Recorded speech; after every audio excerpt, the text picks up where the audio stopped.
বন্ধুরা, মিনু ছোট রান্নাঘরে সকলকে জানাই স্বাগত। সকালবেলা বাজার থেকে কি সুন্দর ট্যাংরা মাছ নিয়ে এসেছে দেখুন, একদম বড় বড় সুন্দর সাইজ, আর বেশ মাছগুলো এখনও টাটকাও আছে। খুব সুন্দর সাইজের বড় বড় ট্যাংরা মাছ। এইরকম ট্যাংরা মাছের তো ঝোল খেতেই বেশি ভালো লাগে। ফুলকপি আলু দিয়ে শীতকালে ঝোলটা কিন্তু সবার ঘরে হয়, সবাই ভীষণ পছন্দ করে। ফুলকপি আলু কচুরমুখী আর নিয়েছি টমেটো দিয়ে একটা খুব সুন্দর আজকে ঝোল বানাবো। প্রথমে সবজিগুলো ভালো করে কেটে নেব। সমস্ত সবজিগুলো কেটে ধুয়ে পরিষ্কার করে নিয়েছি। এই রকম সাইজের কেটেছি ফুলকপিগুলো।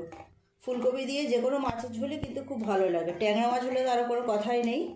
টমেটো আলু সবই কেটে ধুয়ে পরিষ্কার করে নিয়েছি। আগে একটা মশলা বানিয়ে নেব। নিয়েছি কিছুটা আদা, 1 চামচ গোটা ধনে,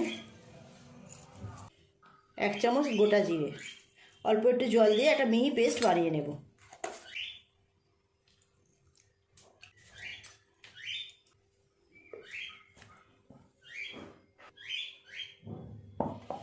মশলাটা করা হয়ে গেছে, সাইডে থাক। আগে মাছগুলোর মধ্যে নুন আর হলুদ মিশিয়ে ভেজে নেব। হলুদ গুঁড়ো, নুন আর দেব অল্প একটু সাদা তেল।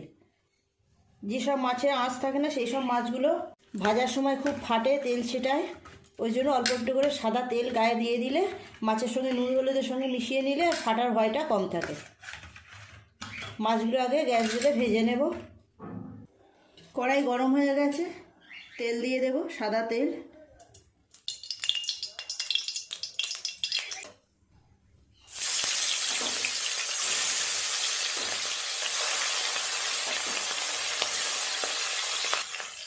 মাছগুলো উল্টিয়ে দেব।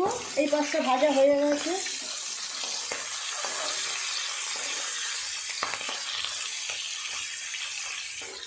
এইরকম জ্যান্ত পুকুরের মাছের ঝোল খেতে কিন্তু খুবই ভালো লাগে। মাছের সাইজগুলোও অপূর্ব সুন্দর। এই মাছগুলো ভাজা হয়ে গেছে, তুলে নেব। দুটো মাছ আছে, এই মাছগুলো ভেজে নেবো একই রকম করে। বেশিরভাগ মাছের পেটেই ডিম আছে, দুটো একটা মাছের পেটে ডিম নেই।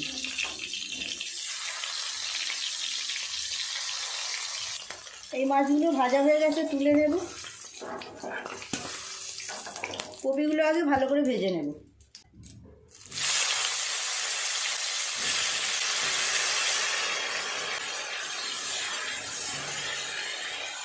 একটু হলুদ গুঁড়ো দিয়ে দেবো। ভালো করে লাল লাল করে ফুলকপিগুলো ভেজে নিতে হবে। ফুলকপিগুলো লাল লাল করে ভালো করে ভেজে নিয়েছি। বাকি সবজিগুলো দিয়ে দেবো।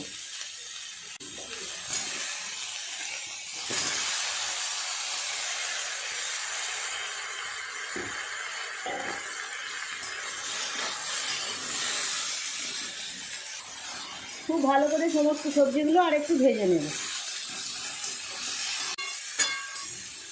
সবজি ভালো করে ভাজা হলে তবে যে কোনো রান্নার টেস্টটা ভালো আসে। সব সবজি খুব ভালো করে ভেজে নিয়েছি লাল লাল করে। দিয়ে দেব মশলা। হলুদ গুঁড়ো দেবো 1 চামচ, লঙ্কা গুঁড়ো দেবো 1/2 চামচ, ধনে জিরা আদার যে পেস্টটা করেছিলাম দিয়ে দেবো, স্বাদ মতো নুন, 1 চামচের একটু বেশি দিলাম।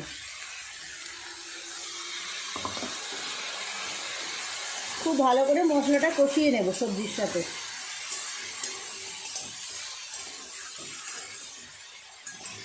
সমস্ত মশলা দিয়ে সবজির সাথে 4-5 মিনিট এইভাবে কষিয়ে নিয়েছি।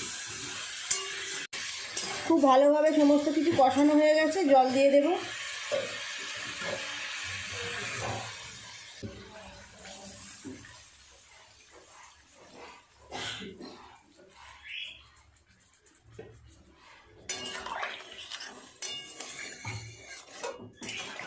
চাপা দিয়ে দেবো, তাহলে খুব ভালোভাবে সবজিগুলো সিদ্ধ হয়ে যাবে। মিনিট 10 এইভাবে ঢাকা দিয়ে সবজিগুলোকে সিদ্ধ করে নেব। 10-12 মিনিট এইভাবে ঢাকা দিয়ে সবজিগুলোকে সিদ্ধ করলাম।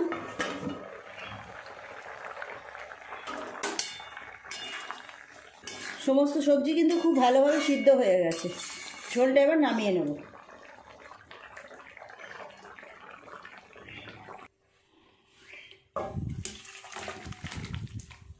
কড়াইটা পরিষ্কার করে আবার বসিয়ে দেবো গ্যাসে। কড়াই ধুয়ে পরিষ্কার করে নিয়েছি, ঝোল সাঁতলাবো। দিয়ে দিলাম অল্প একটু তেল। এইরকম টাটকা মাছের ঝোলে খুব বেশি মশলা দিতে নেই, হালকা মশলা দিয়ে করলে খেতেও ভালো লাগবে আর ঝোলের উপকারিতাটাও বজায় থাকবে। দিয়ে দিলাম অল্প একটু 5 ফোড়ন, 1/2 চামচ। ঝোলটা ঢেলে দেব।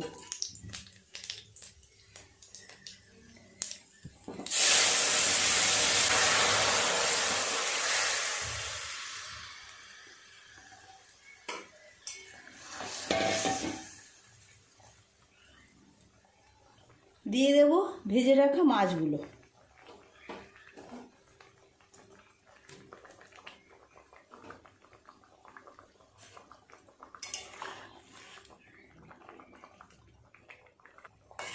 ঝোলটা হয়েই এলো, আর কিছুক্ষণ ফুটিয়ে নিলেই হয়ে যাবে।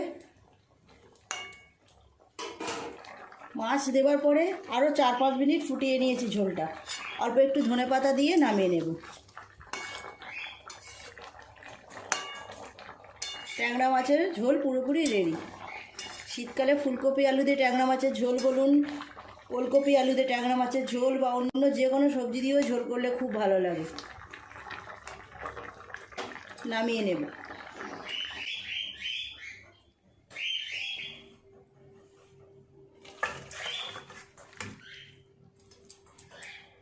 বন্ধুরা, তৈরি হয়ে গেল টাটকা টাটকা ট্যাংরা মাছের ঝোল ফুলকপি আলু দিয়ে। কেমন দেখতে হয়েছে দেখেছেন? এই রকম মাছের ঝোল আর ভাত গরম গরম শীতকালে দুপুরটা জাস্ট জমে যাবে। আপনারা একবার এইভাবে বাড়িতে বানিয়ে দেখবেন। ট্যাংরা মাছের সাইজগুলো তো অপূর্ব। কিছু কিছু মাছের ডিমও হয়েছে, 2-1 মাছের ডিম হয়নি, আর বেশিরভাগ মাছের পেটেই ডিম হয়েছে। প্লিজ বন্ধুরা, আজকের রেসিপিটা কেমন লাগলো কমেন্ট করে জানাবেন। ভালো লাগলে একটা লাইক করে দেবেন। আমার চ্যানেলটি সাবস্ক্রাইব করে পাশে থাকা বেল ঘন্টিটা ক্লিক করে দেবেন। তাহলে যখনই আমি এইরকম নতুন কোনো ভিডিও আপলোড করব সবার আগে আপনার নোটিফিকেশনে পৌঁছে যাবে। সবাই খুব ভালো থাকবেন। দেখা হচ্ছে পরের দিন নতুন কোনো রেসিপির সাথে। নমস্কার।